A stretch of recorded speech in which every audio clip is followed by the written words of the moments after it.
सर्दियों का मौसम हो और घर में साग ना बने, ऐसा तो हो ही नहीं सकता। देसी घी पड़ा हुआ साग और साथ में मक्का की रोटी, मूली और अदरक हरी मिर्च का अचार, तो बस कहना ही क्या है। और इस तरह से छुका हुआ साग देखते ही मुंह में पानी आ जाए। तो चलिए साग को बनाना शुरू करते हैं।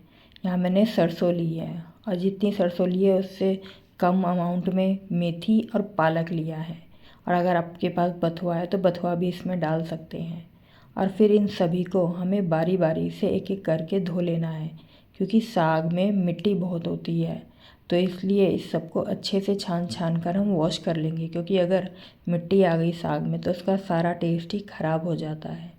तो इसे अच्छे से छान छान कर धो लेंगे। और फिर इसमें हमें बहुत ज़्यादा मेहनत नहीं करनी है।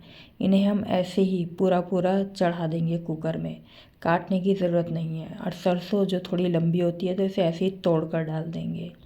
इस तरह से इसमें बहुत ज़्यादा मेहनत नहीं लगेगी, बहुत ही कम टाइम में हमारा ये साग बनकर तैयार होगा और बहुत ही टेस्टी।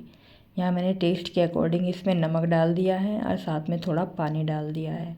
अब इसे हमें गैस पे रखकर 2 सीटी आने तक इसे पका लेना है। बहुत ज़्यादा नहीं पकाएंगे, क्योंकि इससे इसकी न्यूट्रिएंट्स वैल्यू ख़त्म हो जाती है।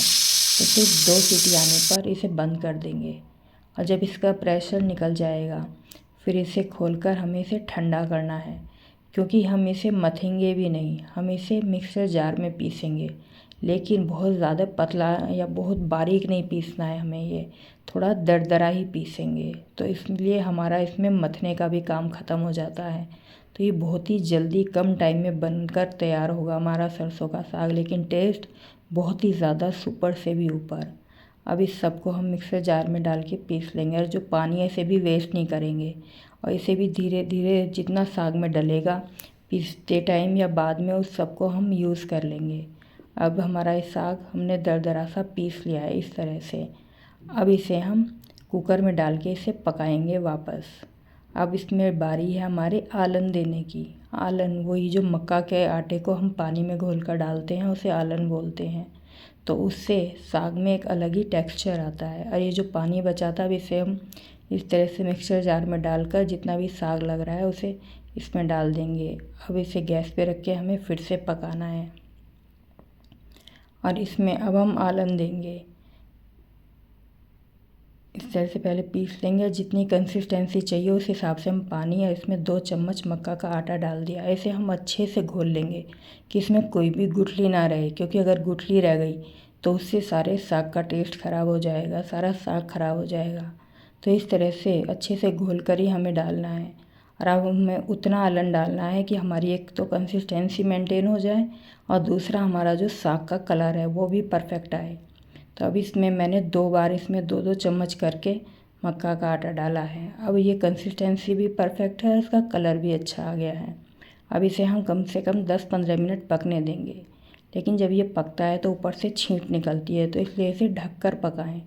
अब ये देखिए साग पक पक कर कितना अच्छा हो गया है, एकदम से परफेक्ट टेक्सचर कलर सब आ गया है। अब इस बारी है हमारे छोंक की।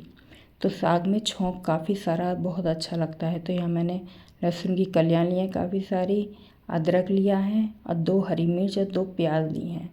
अगर आप तीखा ज़्यादा खाते हैं तो ज़्यादा हरी मिर्च डाल सकते हैं। और यहाँ 2 प्याज लिए। अगर आपको कम छोंक पसंद है तो आप 1 प्याज भी ले सकते हैं। और फिर गैस पे कढ़ाई रख कर यहाँ मैंने सरसों का तेल डाल के गरम कर लिया है। और फिर इसमें अपना सारा छोंक अदरक लहसुन हरी मिर्च प्याज को डाल के भूनेंगे। और फिर इसमें एक लाल मिर्च तोड़कर डाल देंगे। और जब ये हमारा छोंक अच्छे से भुन जाएगा फिर इसमें लाल मिर्च डालेंगे। और इसमें बहुत ज़्यादा मसाले नहीं डालते हैं, सिर्फ नमक और लाल मिर्च। और ये इसमें जब पूरा छोंक अच्छे से तैयार हो गया है फिर इसमें हम अपना साग डाल देंगे। देख सकते हैं कि कितना अच्छा छोंक बनकर तैयार हुआ है। उसमें फिर साग डाला है तो कितना परफेक्ट और एकदम टेस्टी, मुंह में पानी आने वाला हमारा साग बनकर तैयार हुआ है। इसे करीब 2 से 3 मिनट और पकाएंगे। अब ये हमारा साग ऑलमोस्ट बनकर पूरी तरह से तैयार हो गया है। अब इस स्टेज पर हम गैस बंद कर देंगे।